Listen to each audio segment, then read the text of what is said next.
Sud Radio, l'œil de l'expert.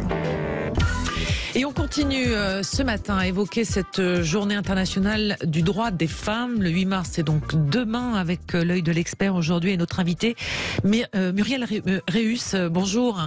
Bonjour Christine. Présidente et fondatrice de l'association Femmes Avec, association de défense des droits des femmes. C'est important, mais je rappelle aussi que vous êtes lieutenant-colonel membre de la réserve. Vous avez un parcours, officier de gendarmerie. Oui. Voilà, officier de gendarmerie. Vous faites partie de ce qu'on évoquait il y a un instant avec Karim Kioc, de ces femmes qui ont poussé des portes de métiers d'hommes. Oui, enfin moi je suis officier de gendarmerie, de réserve. Oui, il y a des femmes officiers de gendarmerie. Je ne sais pas si j'ai poussé les portes, mais en tout cas depuis le début de ma carrière professionnelle, j'ai occupé des postes qui, a priori, étaient plutôt des postes occupés par des hommes. Oui, on va dire, on peut le dire comme ça. Ça oui. s'est fait naturellement ? Oui, ça s'est fait très naturellement. Ça s'est fait avec une volonté personnelle. Alors, vous êtes, je le disais, la présidente et fondatrice de cette association Femmes Avec pour la défense des droits des femmes, la défense aussi contre les violences faites aux femmes. Alors, vous donnez un chiffre et vous voulez qu'on le rappelle aussi, et je pense que c'est important. 118 milliards d'euros, c'est le coût annuel des inégalités hommes-femmes, tout confondu. Oui, c'est colossal. Oui, c'est énorme. C'est un véritable sujet de santé publique. Dans ce coût qui varie entre 102 et 113 milliards, qui comprend un coût lié à toutes les inégalités. Le coût sur les violences conjugales, c'est 3,6 milliards par an. Donc vous voyez, c'est un vrai sujet de santé publique, c'est un vrai sujet sociétal. On ne peut pas avoir un focus limité sur les violences et sur les inégalités. Ça impacte la société tout entière.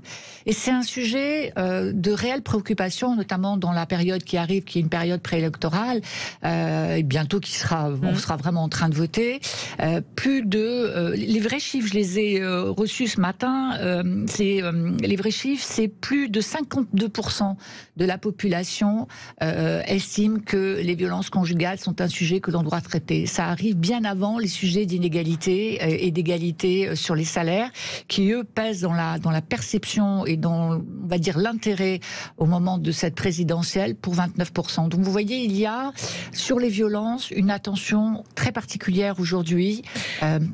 Oui, alors est-ce que ça veut dire aussi que le regard de la société aujourd'hui a complètement changé sur les violences, parce qu'on en parle plus, parce que aujourd'hui, il n'y a plus de sujet tabou. En tous les cas, on essaye de faire avancer cette préoccupation majeure aujourd'hui pour les femmes. Il y a plusieurs phénomènes. Il y a eu la libération de la parole dont on a beaucoup parlé. Il y a aujourd'hui ce que j'appelle moi la libération de l'écoute, c'est-à-dire qu'effectivement la société est prête à entendre et accepte d'entendre la parole des victimes et surtout croit les victimes.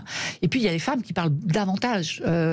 Par exemple sur les violences sexuelles, on constate une augmentation de près de 30% cette année parce que aussi la parole s'est libérée. Donc les faits anciens sont de nouveau déclarés, ou en tout cas sont déclarés. Donc on progresse sur le traitement, parce que moi je veux souligner aussi que sur le traitement, il y a des efforts considérables qui ont été faits, et on procède aussi sur le fait d'accepter d'en parler et d'accepter de partager ces sujets avec d'autres. Vous dites sur le traitement, c'est-à-dire sur la prise en charge, sur la façon d'en parler, sur la façon d'essayer de gérer et de régler ces dossiers. Je peux dire que par exemple en gendarmerie, tous les nouveaux, sur les forces de police, de façon globale, tous les nouveaux officiers sont formés, tous les nouveaux gendarmes sont formés aux violences intrafamiliales et aux violences conjugales et aux violences sexuelles. En gendarmerie, on a un objectif de 100% à la fin de l'année de formation des équipes.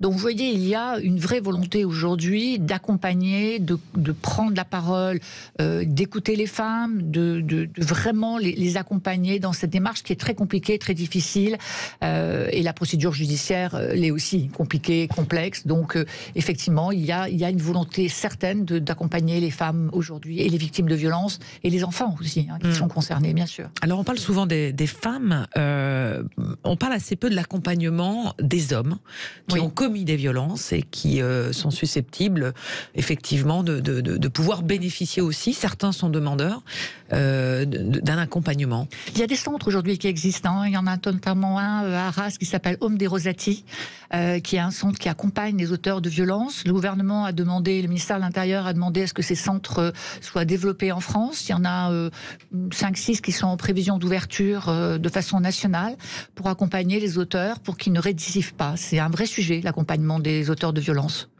Vous dites que les violences, c'est les premières inégalités commises à l'égard des femmes, mais est-ce que toute forme d'inégalité n'est pas une violence finalement? Toutes les inégalités sont des violences, bien sûr. Celle qui est la plus manifeste, c'est les violences commises à l'égard des femmes. Mais toutes les inégalités, effectivement, sont des violences. Oui, sont subies comme ça. Est-ce que l'époque fait craindre, ou peut faire craindre, un recul? La crise, la difficulté aujourd'hui, puis on voit aussi avec ce conflit aux portes, enfin au sein même de l'Europe. Est-ce que tous ces sujets-là, la sortie du Covid, font qu'il peut y avoir des reculs, il peut y avoir des difficultés? Pendant le Covid, les violences sont terriblement augmentées, plus 60%, c'est énorme, les violences conjugales. Sur les sujets, par exemple l'avortement, on voit bien ce qui se passe dans certains États aux États-Unis, on voit bien ce qui se passe dans certains pays.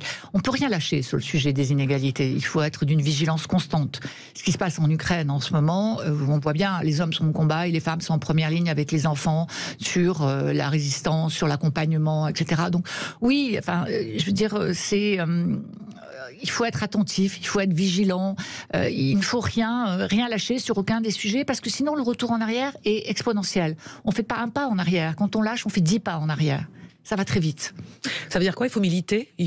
Ça veut dire qu'on a tous une responsabilité citoyenne, collective, individuelle. Ça veut dire qu'il faut que entreprises, citoyens, médias, pouvoir public, on soit conscients du phénomène. On a envie de le traiter. Nous, par exemple, chez Femmes avec l'association AJUPI, on a mis en place une solution violence qui accompagne les victimes de violences conjugales. Vous savez que les violences, c'est un sujet pluridisciplinaire. Il faut de l'accompagnement, parce que le côté psychologique est très, très, très important. Avant de quitter un domicile conjugal, c'est à peu près entre 7 allées et 7 retours. Une femme, une victime prend une décision, elle a besoin de nourrir sa décision, elle a besoin d'avoir son propre rythme, parce qu'il y a des conséquences au fait de partir, il y a d'énormes conséquences au fait de rester, et que les phénomènes de l'emprise, par exemple, qui sont un des phénomènes liés aux violences, n'aident pas les victimes à prendre des décisions. Donc, si vous voulez, on a mis en place cette solution qui, au travers d'un numéro vert, ouvert 7 jours sur 7 et 24 heures sur 24, permet à toute victime d'être prise en charge psychologiquement, sans limitation de temps et de durée, et d'être accompagnée jusqu'à hauteur de 15 000 € sur des frais juridiques et de la prise en charge des premiers ITT. Donc, vous voyez, il y a des entreprises, il y a des collectivités, il y a des associations qui se mobilisent. On doit continuer, mais c'est un sujet que tout le monde doit partager. Chez les plus jeunes, parce que finalement, ça pourrait commencer aussi par ce biais-là, et on l'espère aussi, même les garçons l'espèrent aussi. Comment est-ce que les choses vont dans le bon sens? Je dis ça parce que on a vu par exemple la réforme du baccalauréat sur les matières scientifiques a fait effondrer le nombre de jeunes filles sur le bac scientifique. Donc on voit bien qu'il y a toujours quelque chose qui peut faire bouger les lignes, mais pas forcément dans le bon sens. Alors il y a des choses sur les jeunes que je voudrais dire. D'abord, c'est que sur les 12-24 ans, sur cette population de jeunes et de jeunes couples, quand on fait des études, 9 femmes sur 10 disent avoir subi des violences sexuelles. C'est colossal. C'est-à-dire qu'il y a dans cette génération plusieurs phénomènes. D'abord, une acceptation, parfois, parce que très très vite dans les cours d'école, dans les lycées, la violence est répandue et parfois on a l'impression, on a une interprétation de la loi qui fait que finalement on trouve ça à peu près normal et que la notion du consentement n'est pas quelque chose de complètement acquis. Donc les femmes et les jeunes femmes, les très jeunes femmes subissent parfois des actes qu'elles devraient refuser et elles ne savent pas qu'elles doivent les refuser.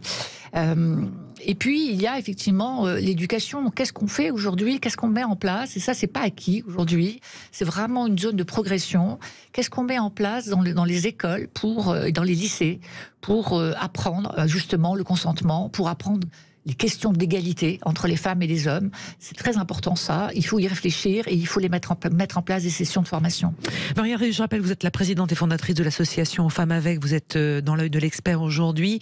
Le débat sur la campagne présidentielle qui se déroule actuellement, est-ce que vous trouvez qu'il est à la hauteur, ou est-ce que aujourd'hui, malheureusement, l'actualité fait que tous les autres sujets, dont celui-ci, sont un peu occultés, ou en tout cas, il faut aller chercher sur les programmes des candidats pour essayer de trouver leurs propositions pour faire changer un tant soit peu les choses. Moi, j'ai une vision très personnelle, donc je vais vous la livrer. Moi, je pense que les femmes vont faire l'élection cette année. Je pense qu'elles vont être très nombreuses à aller voter parce qu'elles sont extrêmement sensibilisées sur tous ces sujets, même si les hommes sont là et accompagnent. Ce que vous dites, c'est que certains disent qu'il va y avoir une forte abstention, mais ça ne sera pas du côté des femmes qu'on va la trouver. Moi, je pense que les femmes vont voter. Je pense que le sens de la responsabilité des femmes va s'exercer encore plus lors de cette élection, parce que d'abord, quand on regarde les chiffres et quand on regarde les études, on se rend compte que ces sujets liés aux femmes sont prédominants dans l'attente de la population, et notamment chez les femmes. Et aujourd'hui, non, on n'est pas à la hauteur dans les propositions des candidats. Alors peut-être que l'actualité, et sûrement l'actualité a effacé leur présence médiatique, mais je n'ai pas retrouvé dans les propositions des candidats des éléments aussi forts que celui, par exemple, énoncé lors du précédent mandat, où Emmanuel Macron avait dit qu'il en ferait une grande cause nationale. Aujourd'hui, je n'ai pas entendu ce mot-là dans la bouche d'aucun des candidats. Alors, il y a des propositions sur des accompagnements, bien sûr, mais elles sont pas majeures. Elles sont pas sur les budgets, elles sont pas sur une application globale. Ce sont des mesures éperpillées. Et on sait que pour lutter contre les inégalités, c'est pas une mesure qui va changer les choses, c'est la globalité des mesures qui le fera. Et bien sûr, les moyens mis à disposition pour le faire. Qu'est-ce que vous répondez à ceux, et ça s'entend, qui disent bon, il y en a assez de ce sujet, c'est bon, on a entendu, on a compris. C'est pas vrai. Personne ne pense ça, en fait. Je pense que ça, c'est un a priori. C'est encore, vous savez, comme sur les femmes victimes de violences, on dit, mais pourquoi portait-elle cette jupe? Pourquoi ne s'est-elle pas débattue? Pourquoi n'a-t-elle pas crié n'est-elle pas allée jusqu'à la blessure? Donc il y a comme cela, si vous voulez, des préjugés qui conditionnent notre société. Non, quand vous regardez les chiffres, on se rend compte que sur les violences, les femmes et les hommes considèrent que l'on n'a pas avancé, pas assez suffisamment, et vous le voyez bien dans le dernier sondage publié dans le JDD hier, donc on voit bien que les attentes sont fortes sur ces sujets-là. Non, c'est un sujet sociétal, c'est même plus un sujet féministe, c'est un sujet sociétal sur lequel l'ensemble de la population s'implique et doit s'impliquer.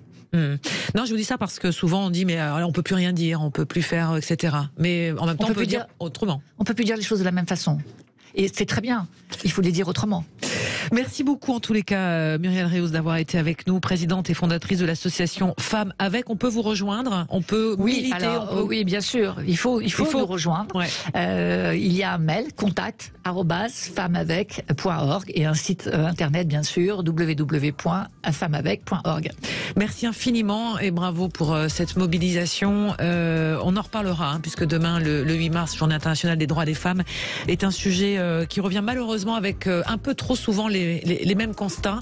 Ça bouge que trop peu lentement. On y reviendra aussi certainement avec nos débatteurs qui arrivent dans un instant. Avec eux, on va décortiquer l'actualité un peu lourde. On va parler de l'Ukraine, mais on va pas parler que de ça. Merci beaucoup et à très bientôt sur Sud Radio. Dans un instant, donc, le débat s'ouvre sur Sud Radio et avec vous, si vous le souhaitez, au 0826 300 300. À tout de suite. Sud Radio. Sud Radio. Parlons vrai. Sud Radio. Parlons vrai.